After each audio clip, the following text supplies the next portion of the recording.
What's good, ladies and gentlemen? So I wanted to make this quick video about what I'm seeing in the global financial markets because, again, I'm seeing a lot of red flags that you will never hear discussed in the mainstream media.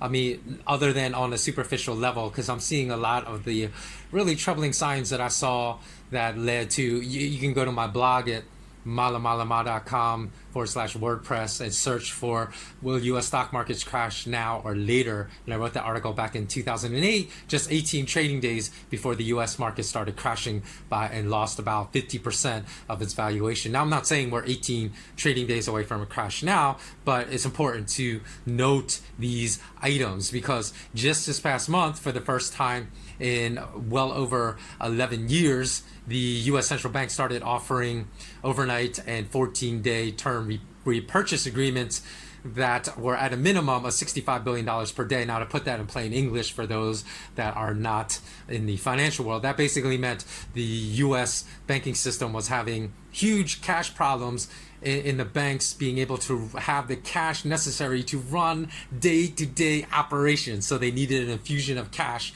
from the U.S. Central Bank at a minimum of $65 billion a day. Now, that kind of eased up. So people said, hey, it's over. And of course, that's all you hear. You don't hear anything that's really going on behind the scenes unless you dig a little deeper, which I have. So at first they said I was going to end in a couple weeks and extended to the end of October, and then now it's been extended at least till next year. Not only that, they said oh well, we're cutting this down to $35 billion a day. So again, this is the news you hear in the mainstream, which is total garbage, versus the news that when you dig, you'll discover something completely different. So on top of that 35 billion minimum a day, the U.S. Central Bank has decided to purchase Treasury Bills from banks, basically again to infuse cash, to be able to give them cash, and that's at a $75 billion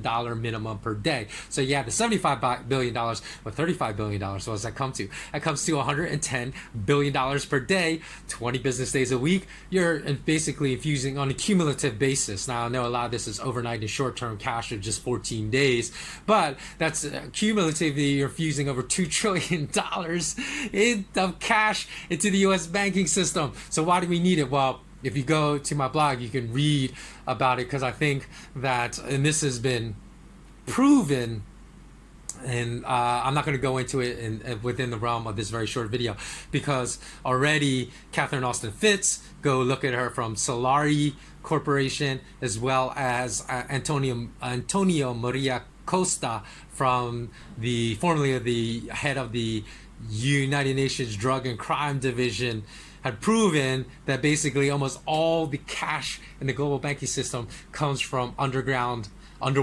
criminal money, especially from the biggest drug cartels, because Antonio Maria Costa in a study said, had the drug cartels not injected $350 billion of cash into the global banking system back during the last crisis around 2007, was actually preceded the 2008 global financial crisis by 1 year. A lot of people don't even know, right? The global banking system had a cash crunch, and he basically said that the drug cartels saved the banks. So if you start connecting all the dots, because all the cash in the banking system comes from criminal money, what happened?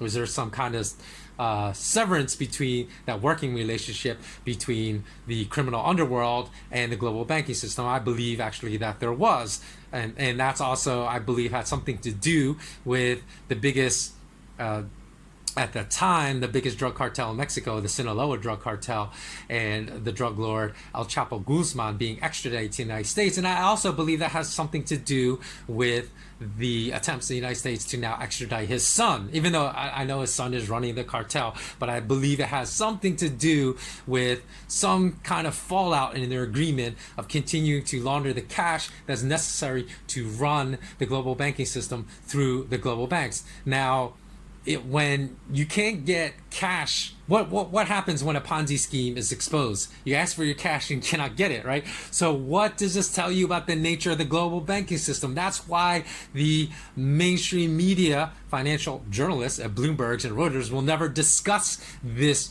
problem, because they don't want people digging to the root to find out how fraudulent the global banking system is.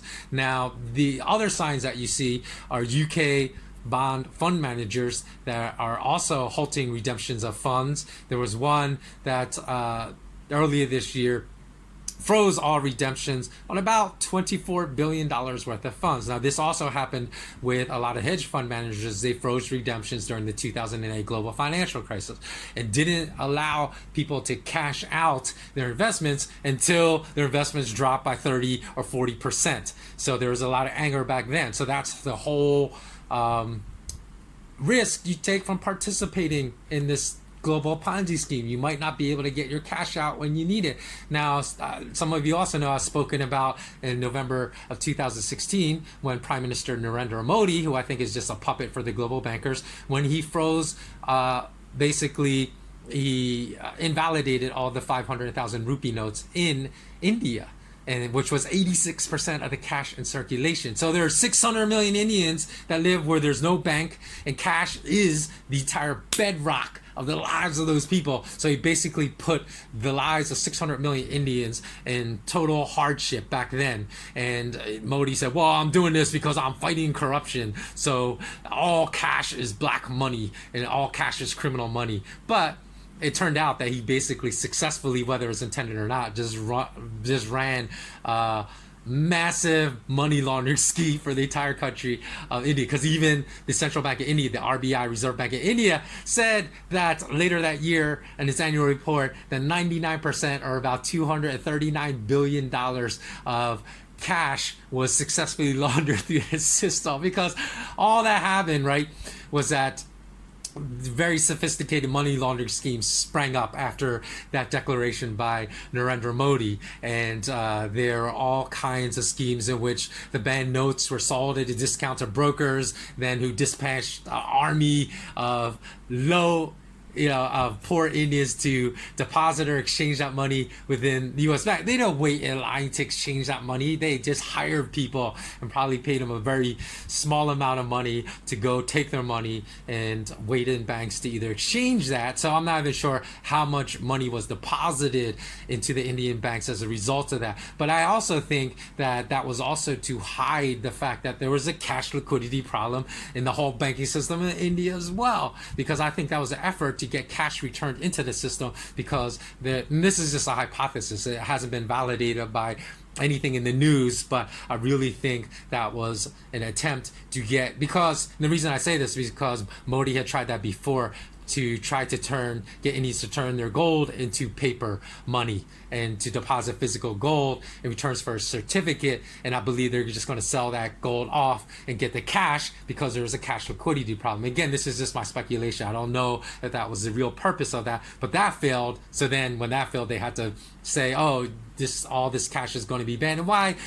I believe it was 100% not fight against corruption to get black market money. Is because the new notes that were going to replace that, one was twice the face value of the old note. So the highest denominated note in India was 1,000 rupee note, and now they were replaced with 2,000 rupee notes, which actually makes it a lot easier to launder black market illegal money in India. And also, I think that was done to hide inflation, just like the Bank of Mexico said in 2020, if it's necessary, we're going to increase the highest denominated peso note from 1,000 pesos to 2,000 pesos. Just like in India, 1,000 rupees was the highest, now it's 2,000 rupees. Why is that being done?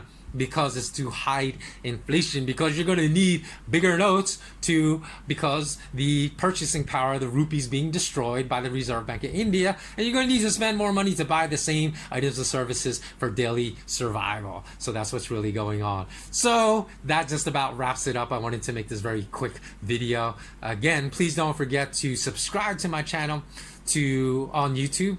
You can find it Mala Mala Ma. And also to like and comment below. And always remember, remain intensely curious. Until next time, Bless up and have a beautiful day or evening.